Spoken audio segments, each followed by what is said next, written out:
Olá pessoal, sejam muito bem-vindas, muito bem-vindos a mais uma edição do podcast Ala Esquerda. Aqui nós tratamos de esporte, em especial futebol, mas encarando o conservadorismo, enfrentando essa direita que tenta controlar as agendas, as pautas e as interpretações sobre o esporte. A gente encara de frente, aqui nós somos resistência. Então vamos nessa. Hoje é o nosso programa de número 14 e a gente vai encarar essa loucura que é o futebol. Tivemos uma quinta-feira louca. Vamos conversar um pouquinho sobre isso nessa edição do podcast Ala Esquerda. Eu sou Alexandre Arraes, vou mandar o meu primeiro canhotaço na direção do Herbert Borges. Tudo bom, Herbert? Fala, Alexandre. Boa noite aos amigos da mesa. Bom momento aos nossos ouvintes. E como você bem adiantou aí, vamos falar sobre essa loucura que é o Campeonato Brasileiro.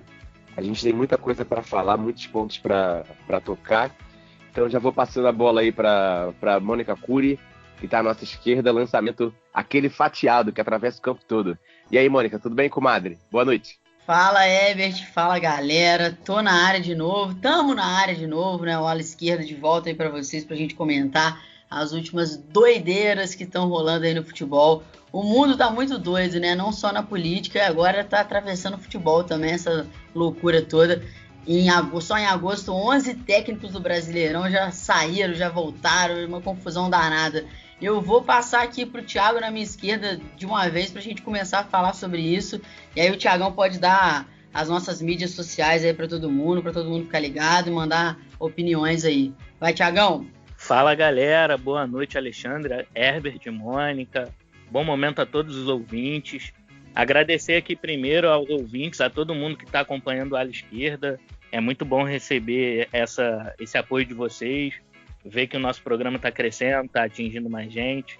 E como a Mônica disse, eu vou passar aqui as redes sociais. O Facebook é Ala Esquerda Podcast, o Instagram é @ala_esquerda7 e o nosso Twitter é @alaesquerda7. E aí vai ser legal, né?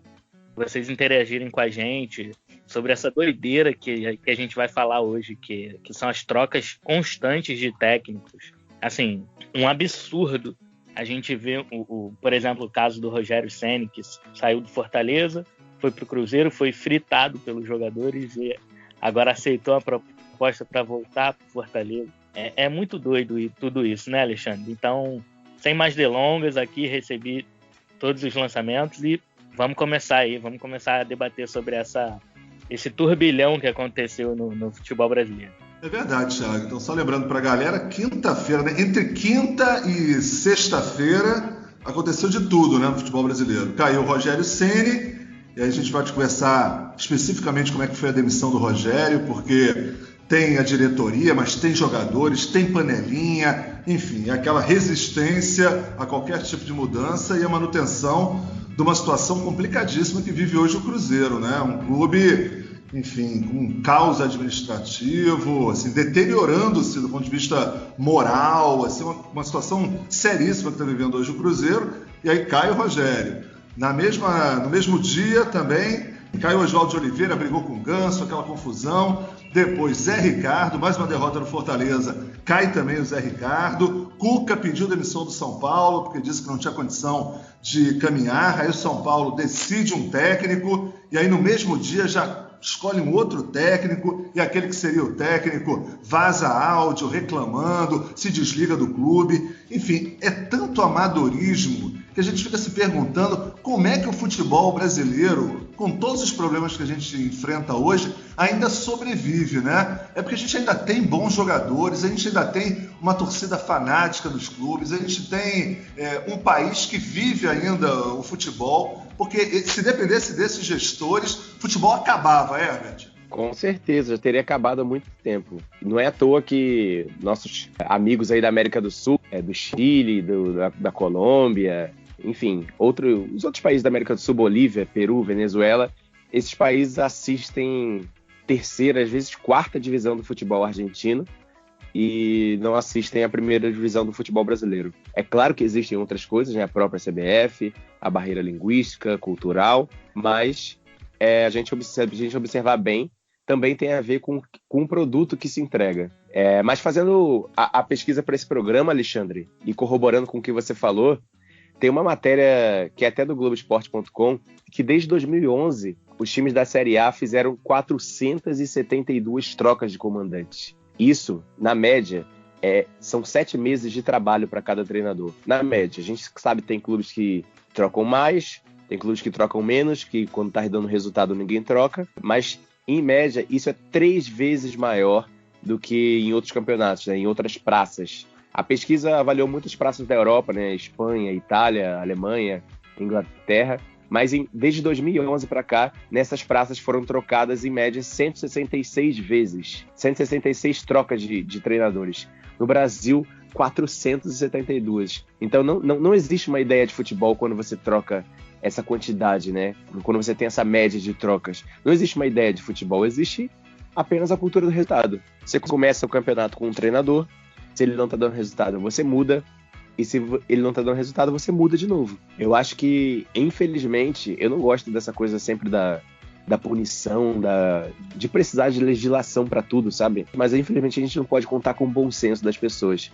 Isso no futebol e fora do futebol, né? Ainda mais ultimamente. Então, acho que vai chegar a hora que a CBF, ou, sei lá, até uma própria liga de clubes vai precisar intervir no sentido de limitar a troca de treinadores, deixar que só se faça uma troca, ou que entre essas duas trocas tenha-se um tempo de, no máximo, 5, 6 jogos de um treinador interino, e aí sim efetivar uma outra troca. Enfim, eu acho que são possibilidades. Mais uma vez, eu não gosto dessa cultura da legislação e de punição, mas a gente está caminhando para que essa seja a única alternativa. E aí, Mônica, o que você acha? Então, eu posso falar muito bem sobre isso porque eu torço pro Fluminense, né? Se tem um time que troca de técnico pra caramba todo ano, é o Fluminense. E mais uma vez aí é protagonista dessa história toda que a gente tá falando, né? Um dos protagonistas, porque demitiu o Oswaldo de Oliveira. Você falou aí, Alexandre, qual o jogo? Foi o Fluminense e Santos 1-1.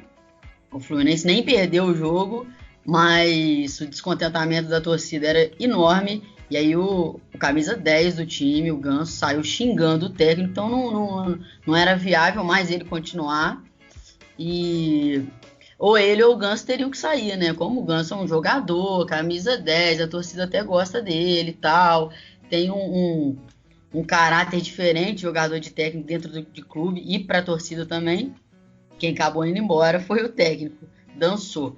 Até porque eu vou até me aprofundar um pouco mais no Fluminense. O Fluminense começou o Campeonato Brasileiro com o Fernando Diniz de técnico.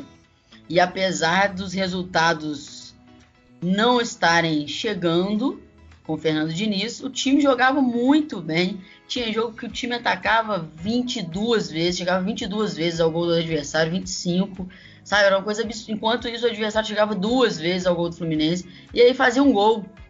Sabe, era uma coisa meio absurda assim, o que estava acontecendo. O time jogava bem. Então, eu não acho que tenha sido uma boa decisão da diretoria. A gente já até comentou sobre isso, sobre esse caso específico do Fluminense, em outro ala esquerda. Não acho que foi uma decisão boa da diretoria, ainda mais porque trouxe o Oswaldo de Oliveira. Quando que o Oswaldo de Oliveira acabou, sei lá, em 2003, 2004, 2005. Já se passaram 15 anos. E o Fluminense contratando esse cara. Por isso, assim, que essa ideia que você deu, Herbert, de limitar as trocas de técnico e tal, olha, eu não posso ser a favor disso nesse momento, porque as diretorias do Fluminense são tão amadoras e tão ruins que acontece uma coisa tipo essa. Demite um Fernando Diniz, que tudo bem, não estava vendo resultado, talvez tivesse que demitir, eu não sei o que estava acontecendo lá dentro. Mas aí contrata um cara tipo Oswaldo Oliveira. Imagina ter que levar o campeonato até o fim com essa porcaria de técnico, porque ele é muito ruim, sabe? E aí fica nessa. O Fortaleza foi campeão ano passado da Série B com o Rogério Ceni. Começou a Série A, não se deu tão bem quanto alguns acharam, mas também não estava tão mal, né? O campeonato é difícil, o campeonato precisa ter elenco e tudo mais. Aí demite o Rogério Ceni e agora volta. Em menos de um mês, cara, voltou com o mesmo técnico, sabe? Uma coisa tão louca que tá acontecendo, tão absurda. Os caras estão metendo os pés pelas mãos, estão sem... Porque isso é o quê, cara? Falta de planejamento, falta de estrutura. E isso que você falou mesmo, Herbert, de dessa cultura do resultado, sabe? Tem que ter o resultado a qualquer custo e tudo mais, e nem sempre acontece, porque o futebol é um jogo muito perverso. Nem sempre o melhor time ganha, nem sempre o time mais bem armado ganha, e tem muito time aí jogando por uma bola. E aí times técnicos como o Fernando Diniz, que tentam armar um time mesmo, acaba se saindo prejudicado nessa cultura. Né, Thiago? O Thiago tá tranquilo, que o Thiago torce Flamengo, então tá tudo de boa, né? Mônica, fazer até uma pergunta assim pra você. Você acha que o Marcão vai ficar até o fim do campeonato? Você acha que o Fluminense vai atrás de um outro nome pro restante da temporada? O que você tá achando? Olha, essa diretoria do Fluminense é muito amadora, assim como as outras três últimas. Então acho que eles são capazes de tudo, sinceramente, assim, de tudo. Eu li que eles estão procurando um técnico sul-americano, fora do Brasil e tal. Mas não sei, o Marcão é um cara que já está familiarizado ali com o elenco, que já sabe como se portar ali dentro, quem escalar, quem não escalar. E é a medida mais econômica para o Fluminense, né? Porque cada técnico que você contrata e demite, você tem que pagar a multa rescisória, você contrata outro, tem que oferecer... Enfim, é uma bola de neve que acaba acontecendo ali. Eu não sei o que o Fluminense já... Thiago, mas eu queria que já permanecesse com o Marcão ali por um tempo e vamos ver o que vai dar, sabe?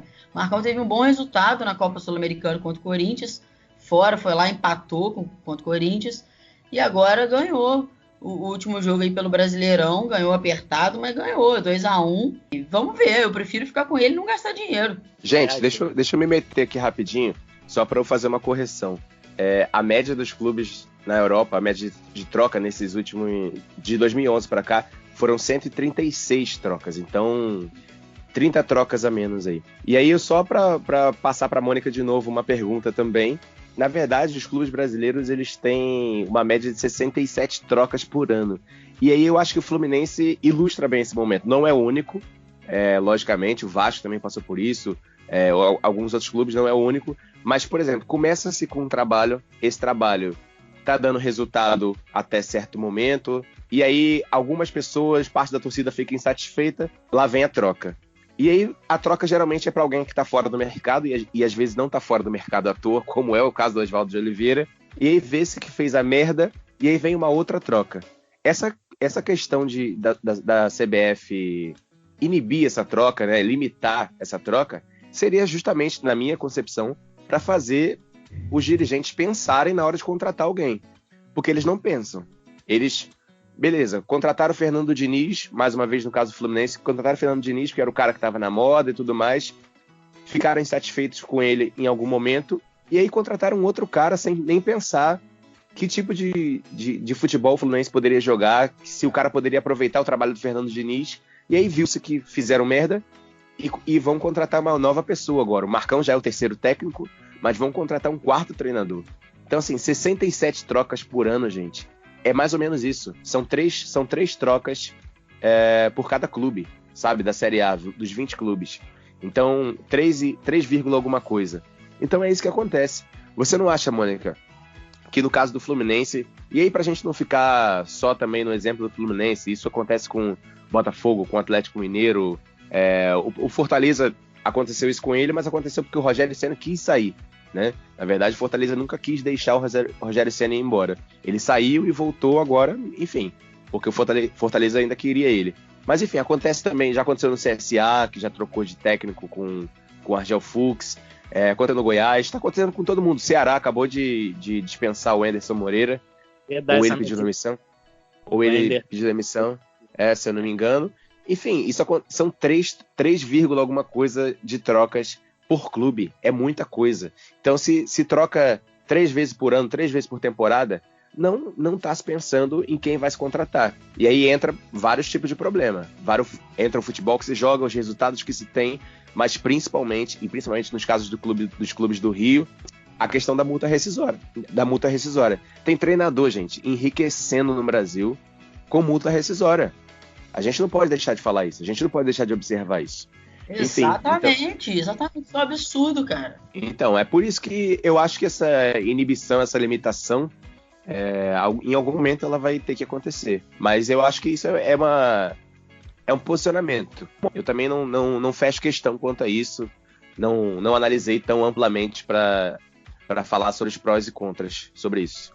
Mas enfim, desculpa aí a intromissão. Não, deixa eu entrar nessa também, que eu quero discutir isso, porque obviamente que os técnicos reclamam muito dessa situação, né? A precariedade do trabalho, a insegurança, mas quando acontece o contrário, eles também querem se sentir livres para poder romper os contratos e imediatamente pular para uma proposta melhor. Eu imagino que o Rogério Ceni esteja muito arrependido, mas por demais arrependido. Ele teve um início de trabalho no São Paulo já, quer dizer, nunca tinha sido técnico, de repente já virou técnico de São Paulo, não funcionou muito bem, imediatamente saiu do São Paulo, Fortaleza recebeu o Rogério Ceni, deu essa oportunidade, ele faz um ótimo trabalho na Série B, aí vai para a Série A, poderia tranquilamente terminar esse ano na Série A do Fortaleza e começar ano que vem um trabalho novo. Aí apareceu o Cruzeiro, Cruzeiro que está perto de Libertadores, sempre disputa grandes competições, tem um elenco muito bom, o dinheiro é muito melhor, então se deixa seduzir. Então, quer dizer, tem um problema dos técnicos também, que aceitam essa situação de interromper seus trabalhos no meio, buscando mais visibilidade, ou mais grana, ou outra coisa. No caso do Rogério, então, é difícil imaginar o que passou pela cabeça do Rogério olhando o cenário do Cruzeiro, né? As condições do Cruzeiro. Lembrando para a galera aí que está curtindo o nosso podcast, o nosso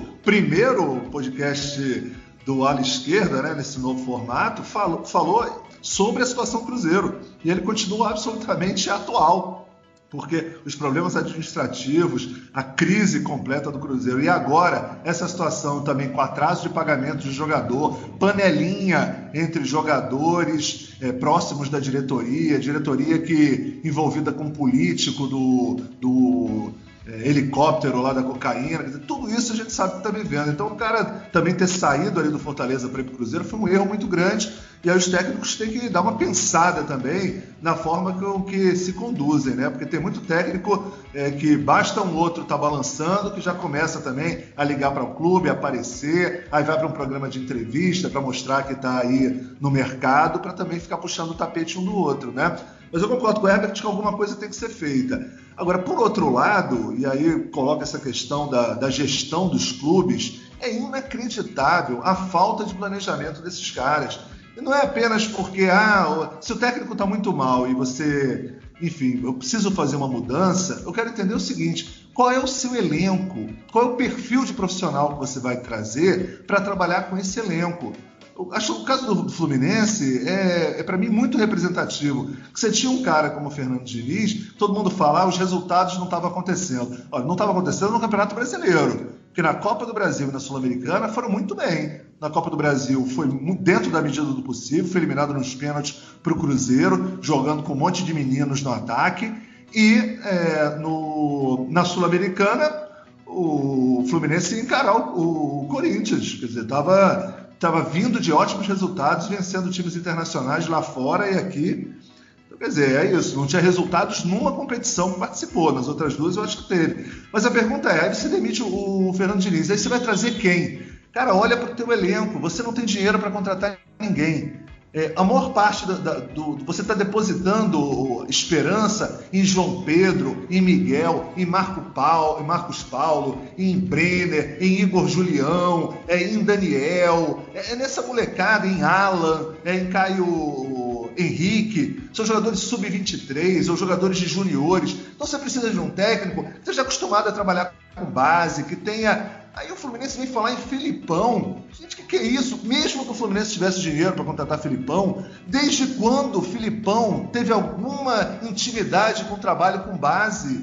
Em todos os clubes que ele passou, sempre trabalhou com caras cascudos. A base nunca teve espaço com o Filipão. Então é isso que eu fico me perguntando. Quer dizer, o cara não olha nem para ver, olha, eu vou tirar esse cara porque não está dando certo, ou acho que não está dando certo. mas pelo menos vou trazer um cara que se encaixe com a realidade do meu grupo. Mas as direções de futebol dos clubes, nem para analisar o seu elenco, as suas condições financeiras e tudo mais, para trazer um técnico que tenha condição de render com aquele material humano. Mas não, os caras falam qualquer nome, de qualquer jeito. Aí trazem o Oswaldo. O que é isso, gente? Quer dizer, o exemplo do Fluminense acho que é muito significativo, mas não é muito diferente da maioria dos clubes, não. Que não olham para o seu elenco, não analisam as suas condições financeiras e jogam o nome de qualquer jeito e mudam da água para o vinho com uma facilidade que é assustadora. Alexandre, só complementando a questão que você falou sobre o Rogério Ceni, ele deu uma declaração curiosa na tarde de hoje, falando que ele perdeu o direito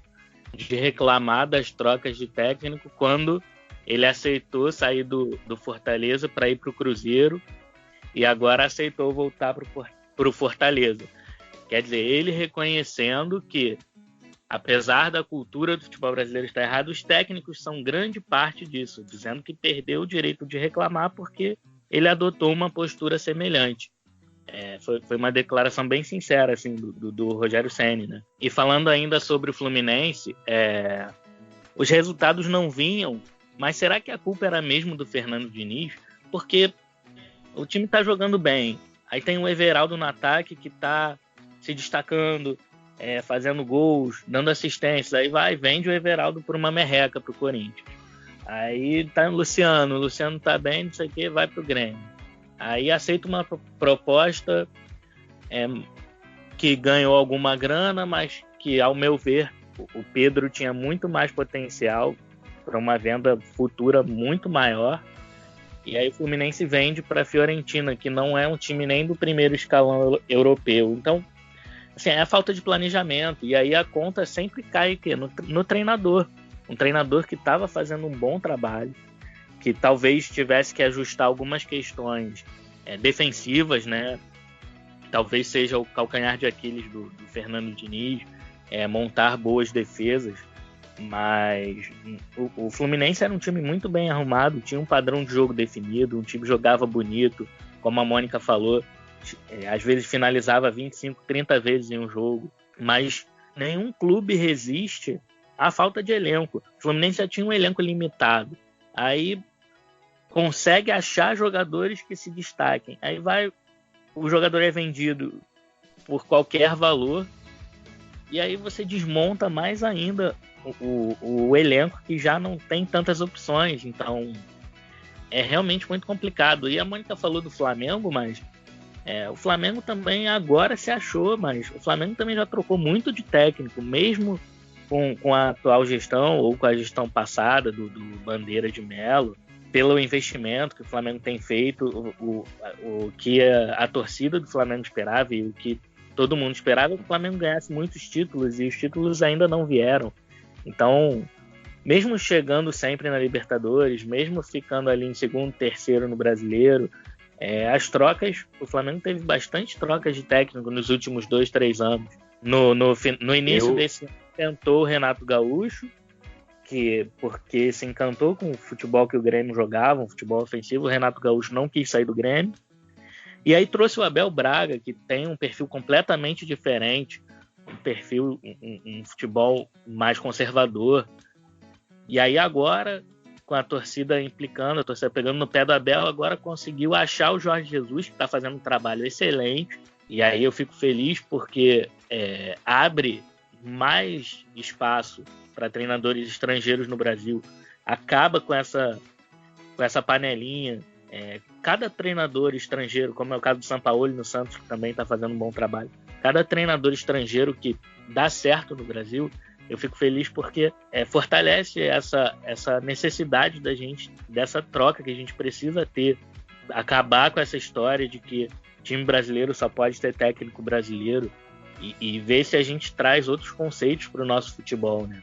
Eu sugiro aos amigos da mesa e também aos nossos ouvintes, para a gente não ficar falando muito de futebol do Rio só, todos nós aqui torcemos para clubes do Rio, mas tem uma página do Globoesporte.com que se chama Rotatividade dos Técnicos. Então eles têm um estudo muito minucioso, muito respeitável, desde 2003, sobre o futebol brasileiro e a rotatividade dos técnicos. E eles têm uma placa lá dizendo: estamos a 0 dias sem saída de técnico de futebol. Nosso recorde é de 90 dias. E aí, só para a gente falar de outros clubes também, os números aqui que mais me espantam, por exemplo, o Fortaleza, de 2003 para cá, teve 41 técnicos contratados. 41, gente. Sendo que são 67 comandos, porque eles contam técnicos apenas as contratações. Comandos eles contam com os interinos. Os clubes que menos tiveram técnicos contratados foram Corinthians e Cruzeiro. O Corinthians teve 17 técnicos contratados, ou seja, teve mais técnicos do que anos aí, né? A gente diminuindo de 2019 para 2013. E o Cruzeiro teve 20 técnicos contratados. Ambos tiveram 30 comandos, contando com os comandos interinos. Então, um outro dado aqui que me assusta, mas que também corrobora um pouco com o que a gente tem falado aqui, com o que eu falei, são os meses que geralmente acontecem as trocas, né? Em média, aliás, o mês que mais existem trocas nesse período é agosto. Agosto e dezembro. Ou seja, agosto é quando o dirigente vê que a vaca está indo para o brejo no campeonato e faz uma troca, como contratar o Oswaldo de Oliveira, para ficar no exemplo do Fluminense.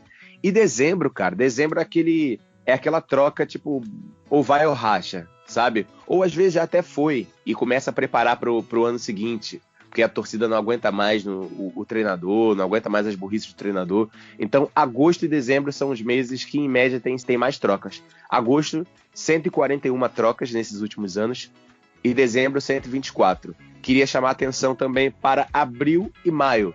Tem muita gente que discute e debate se os campeonatos estaduais valem a pena, se é a mesma coisa de antes, se deveria acabar ou não. Isso é uma discussão para um outro programa, para um outro episódio, mas também abril e maio sempre tem muitas trocas, sempre há muitas trocas, 88 em abril e 105 em maio, que é geralmente o fim de estadual, né? Que é aquela troca porque não aguenta, porque perdeu para o grande rival, a torcida está pressionando, e aí geralmente essa troca que acontece. Então, abril, maio, agosto e dezembro são os meses que mais há trocas de treinadores. Esse mês em agosto, esse ano, por exemplo, em agosto, a gente já teve 12 trocas. 12 trocas de treinadores, isso só dos clubes da Série A. É claro que existe a rotatividade na Série A, o próprio Fortaleza ficou muito tempo sem disputar a Série A, mas é alarmante, gente. A gente tem, em média, um treinador ele trabalha 6 meses, 6,1 meses num clube. 6 meses de trabalho.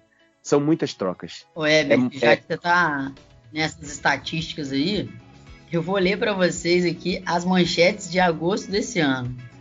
Vinícius Eutrópio é contratado pelo Figueira. Claudinei Oliveira é demitido pelo Goiás. Ney Franco assume o comando do Esmeraldino. Mano Menezes deixa o cargo de treinador do Cruzeiro após 3 anos. Rogério Ceni sai do Fortaleza. Rogério Ceni é anunciado no Cruzeiro. Zé Ricardo é anunciado pelo Fortaleza. Fernando Diniz é demitido do Fluminense. Oswaldo de Oliveira vira o novo técnico do Flu. Jorginho é demitido da Ponte Preta. Gilson Kleiner reassume o comando da Macaca. Essas são as notícias de agosto aí. Olha que bagunça. Não parece aqueles jogos de antigamente que tinha, acho que ainda tem, tipo L-Foot, Futebol Manager, que vai atualizando assim no computador tudo que vai acontecendo. Parece isso, cara. É absurdo. Exatamente. Para vocês terem noção, o maior trabalho, né, o mais longevo trabalho no futebol brasileiro nesse período foi o do Muricy Ramalho no São Paulo, que ele foi tricampeão, mas que ele trabalhou 3 anos, 5 meses e 16 dias. E o menor foi um técnico do Fortaleza chamado Ademir Fonseca. O cara ficou 6 dias. Vocês têm noção que são 6 dias de trabalho, gente? É inacreditável. E agora, atualmente... Não, mas aí ele arrumou alguma confusão lá dentro, com certeza. Isso aí só não tem nem jogo isso aí. Herbert, o Wagner Mancini agora no São Paulo foi técnico por 3 horas. Tem isso. Tem isso. E a gente aí tem que falar do Renato Gaúcho, né? Que é bolsominion e tudo mais. Tenho várias críticas com ele, inclusive da xenofobia dele, que é bem babaca. Mas atualmente é o maior trabalho do futebol brasileiro, mais longevo no caso, que são 3 anos e 12 dias, né, que ele tá no Grêmio. O do Mano era maior, se eu não me engano, né? Até ele ser demitido do Cruzeiro. O do Mano era maior, Não, outra coisa. Ser demitido não, Thiago. Ele pediu demissão, ele abandonou o barco, porque a gente também precisa de falar dos tipos de treinadores que fazem isso. O Mano Menezes é um tipo de treinador que ele sempre evita ser rebaixado com algum clube. Ele nunca continua no clube quando o clube tá em crise e tal. Ele evita e larga o trabalho. E esses caras sempre caem pra cima, né? O cara larga o Cruzeiro na situação que largou. Um trabalho todo dele, um time montado por ele. O clube tá em crise, a gente sabe, a gente falou sobre isso. Mas se o Cruzeiro não joga, muito também tá na conta dele. E o cara simplesmente larga o clube, larga o time, larga a torcida e assume um clube que tem chance de ser campeão brasileiro. É inacreditável isso. Só fazer uma observação, eu acho interessante, você ilustrou muito bem o período, né, que começam as demissões, digamos assim, o pico, né, o viés de alta para demitir, mas só lembrando que no caso do Filipão, por exemplo, e do Cuca, o Filipão saiu do Palmeiras, o Palmeiras estava em terceiro lugar no campeonato, o Cuca largou agora, ainda estava no G6 do São Paulo. Então, quer dizer, não é só a galera que está na zona de rebaixamento que está no desespero, né? Quer dizer, essa dinâmica de demissão de técnico acontece lá em cima da tabela também, basta cair algumas posições. Quer dizer, o cara que era perfeito para o Palmeiras, que tinha a cara do Palmeiras, que era, né, enfim, a ideia personificada ali do que o Palmeiras queria, que era o Filipão, já não serve porque caiu 1, 2 posições. Como se o Palmeiras estivesse jogando muito melhor agora quando está com o Mano Menezes, né? Quer dizer, quando enfrentou um time mais difícil como o Inter, já foi essa dificuldade no final de semana. A mesma coisa com o Cuca. No caso do Cuca, então, é vergonha, né, cara? Porque o Wagner Mancini estava como técnico finalzinho do estadual e o São Paulo moveu mundos e fundos para trazer o Cuca que estava vindo de uma operação, esperou o tempo que o cara poderia vir, a montagem, o cara indicou jogadores, não sei o quê, aí o cara vem e depois de 2 meses, 3 meses, diz que não está conseguindo tirar nada desse elenco. Quer dizer, também é um absurdo, né? A postura de alguns treinadores. Mas só para não querer ser repetitivo, mas só um elemento que eu acho importante para pensar no planejamento dos clubes e olhar o seguinte panorama. Se você pegar, por exemplo, a Copa do Brasil do Fluminense, o Fluminense jogou 8 jogos na Copa do Brasil. O Fluminense só perdeu 1 jogo até o momento que o Fernando Diniz foi... quer dizer, no caso da Copa do Brasil, o Fluminense completou, né? Foi eliminado nos pênaltis para o Cruzeiro. Foram 8 jogos, venceu 4 partidas, empatou 3 e perdeu apenas 1. Perdeu um jogo para o Santa Cruz lá, mas o Cruzeiro empatou os 2 jogos, né? Venceu todos os outros jogos. Se fosse pontos corridos, seriam 15 pontos e 24, 63% de aproveitamento. Esse é o aproveitamento maior do que o Santos no Campeonato Brasileiro, que está em terceiro lugar. Na Sul-Americana, o Fluminense com o Fernando Diniz jogou 6 vezes. Foram 4 vitórias, 1 empate e 1 derrota. Perdeu um jogo apenas, que foi um jogo para o Atlético lá Nacional, porque já tinha ganho aqui de 4-1, aí lá estava 1-0 para os caras e ficou 1-0. Mas ganhou 4 partidas, perdeu 1 e empatou 1. Quer dizer, se fosse pontos corridos, 13 pontos em 18, 73% de aproveitamento. É o aproveitamento do Flamengo, que é o líder do Campeonato Brasileiro. Então é interessante que, assim, numa competição, o cara tem 70% de aproveitamento, 60 e tanto. Aí no Brasileiro o cara tá mal, aí se esquece todo o resto para análise do trabalho. Então, quer dizer, é impressionante como os dirigentes também não olham a dinâmica que funciona, os seus elencos, os seus clubes, e pensam na hora da montagem. Eu fico estarrecido. E mesmo no caso do Flamengo, Mônica, que você está falando, vamos lembrar que o contrato com o Jorge Jesus é um contrato até o final do ano. Não tem nenhuma garantia que ele vai ficar para o ano que vem, nenhuma. Até porque se o Flamengo for bem, ganhar a Libertadores ou ganhar o Campeonato Brasileiro, a visibilidade que o trabalho dele vai ter é enorme, é muito provável que ele nem fique. Então começa toda aquela loucura de novo. Então mesmo os clubes que teoricamente acertaram, ainda continuam vivendo esse drama, porque são contratos de pouco tempo e também não tem nenhuma garantia que o cara vai continuar. E mais uma coisa aqui, galera. Deixa eu Vai, vou só então complementar o que o Alexandre falou sobre o Jorge Jesus. Se ele for bem, a visibilidade dele vai aumentar absurdamente e aí o Flamengo vai ter que se virar para tentar manter. Agora, ele está fazendo um trabalho excelente. Eu acho que ninguém discorda disso. Mas vamos supor que o Flamengo fique 1 ponto atrás do Palmeiras no Brasileiro e que perca a final da Libertadores nos pênaltis. Vai ser um ano sem títulos. E aí vai começar tudo de novo, vai começar a pressão, né? Não vai ser avaliado o trabalho que o Jorge Jesus fez durante o ano. Vai ser avaliado o resultado. O Flamengo não ganhou títulos. Infelizmente, a gente brasileiro tem essa questão de esquecer todo um trabalho por causa de um resultado. Eu, mais uma vez, sugiro ao nosso ouvinte, né, os nossos ouvintes e as nossas ouvintes também, que olhem esse site, né, Rotatividade dos Técnicos, está lá no Globoesporte.com, porque cada um pode olhar o seu clube.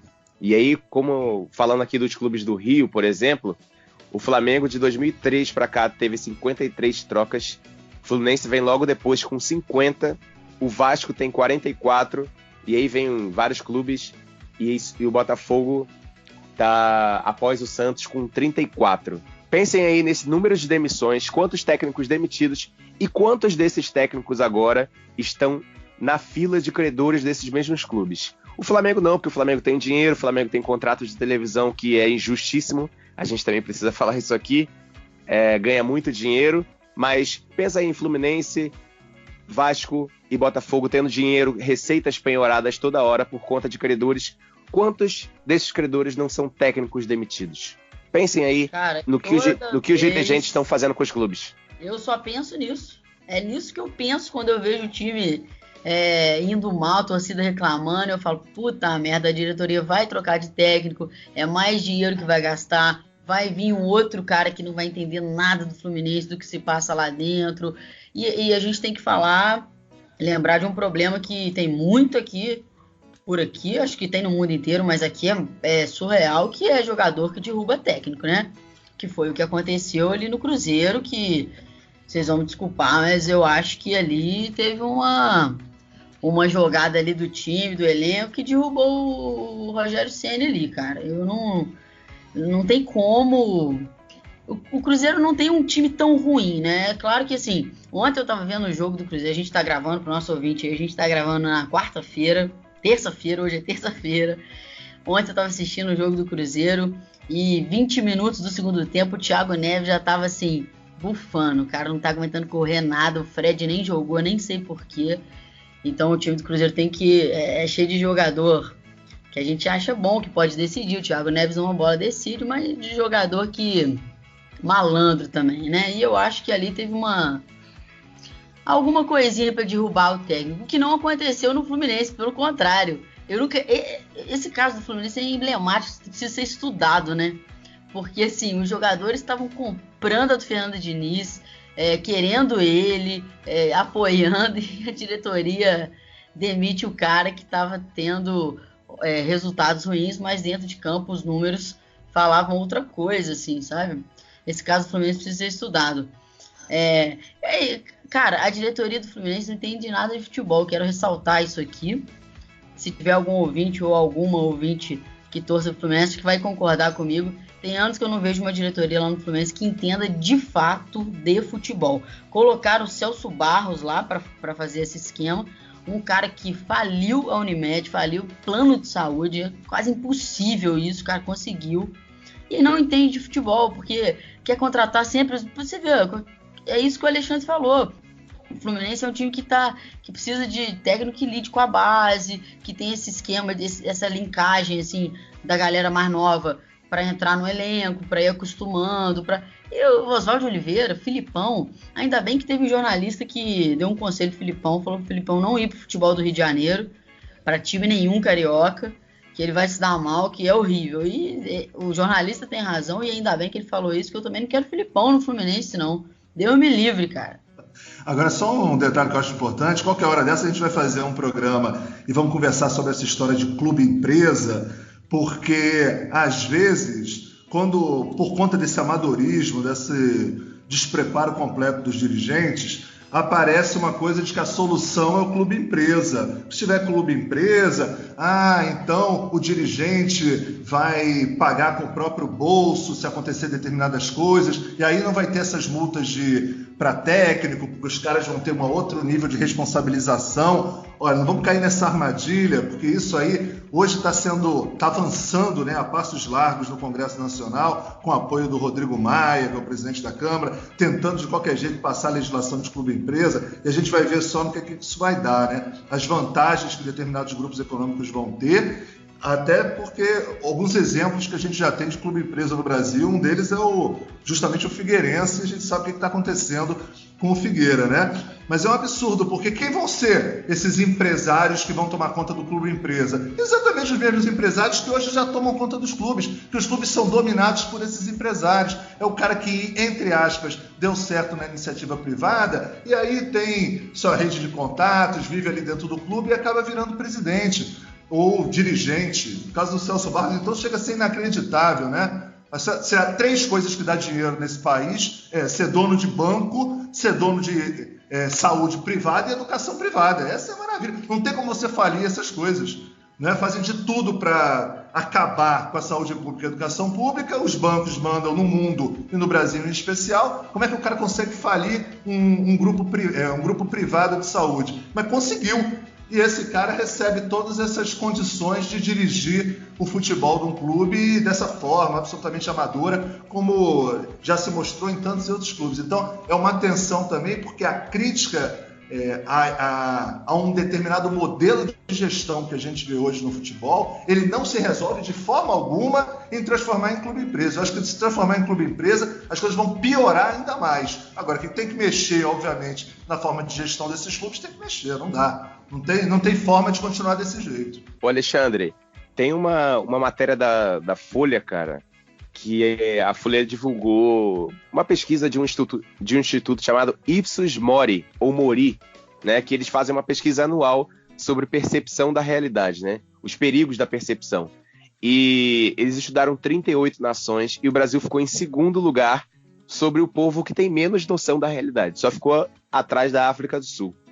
Então, isso se aplica também no futebol. Longe de ser viralatismo aqui, mas a gente conversando com as pessoas, cara, conversando nos estádios, conversando em grupos de WhatsApp, as pessoas só se ligam, só se conectam aos exemplos de clube e empresa, aos que deram certo. Parece que as pessoas elas ignoram que há clubes fechando suas portas, clubes que foram clube e empresa, e que há muito mais casos e exemplos que deram errado do que exemplos que deram certo. Parece que todo mundo olha assim, o caso, sei lá, do Chelsea ou de alguns outros clubes europeus, de clube empresa que deu certo entre aspas, que, né, não é só a competitividade que manda num clube, né, a sua relação com a torcida, com o torcedor também, mas enfim, parece que as pessoas pegam os casos de sucesso, se agarram a ele e esquecem que na proporção, né, na proporcionalidade, existem muito mais clubes dando errado, clube-empresa dando errado do que dando certo. É uma falta de percepção da realidade que me preocupa, sabe? E me irrita também, na verdade.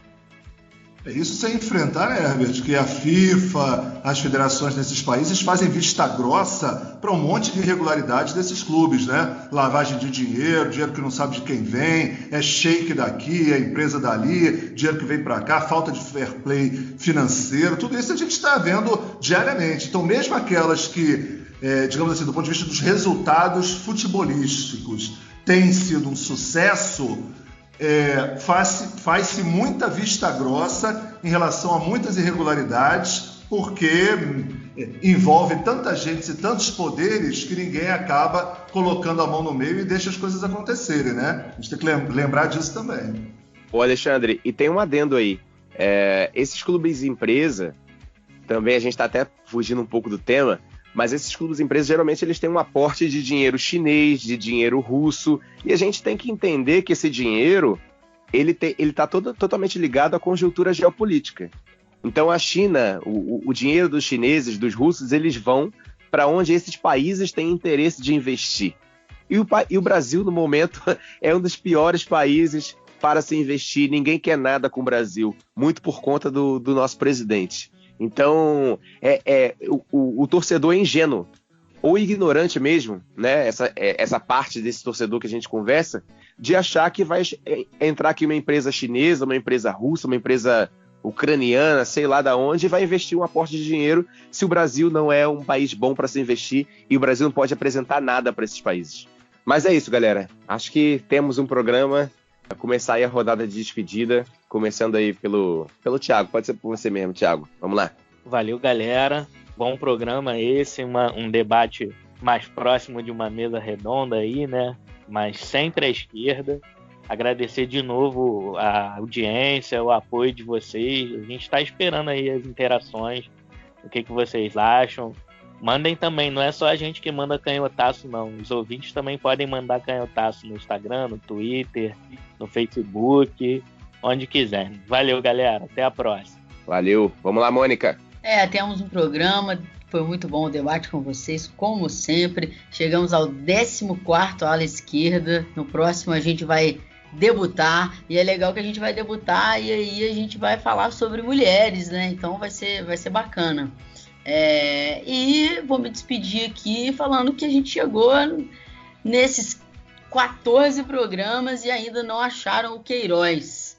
É isso, galera. Estamos nessa fase. O Fluminense já trocou de técnico, o Fortaleza já saiu com o Rogério Ceni, já voltou com o Rogério Ceni, mas o Queiroz está de boa lá fazendo não sei o que, não sei aonde, que ninguém acha o cara. Mas é isso, vou me despedir aqui. Semana que vem a gente está de volta com uma mulherada boa aqui. Olha, Mônica, eu não sei se o Queiroz está tão de boa não, hein? Eu acho que ele de repente está em outro plano, na verdade. Enfim, mas é isso, galera. Bom momento a todos que escutem o programa. Como o Thiago disse, debatam com a gente, critiquem também, é sempre positivo. E da minha parte fica o meu tchau e o meu muito obrigado. Alexandre aí tem a honra de fazer o encerramento.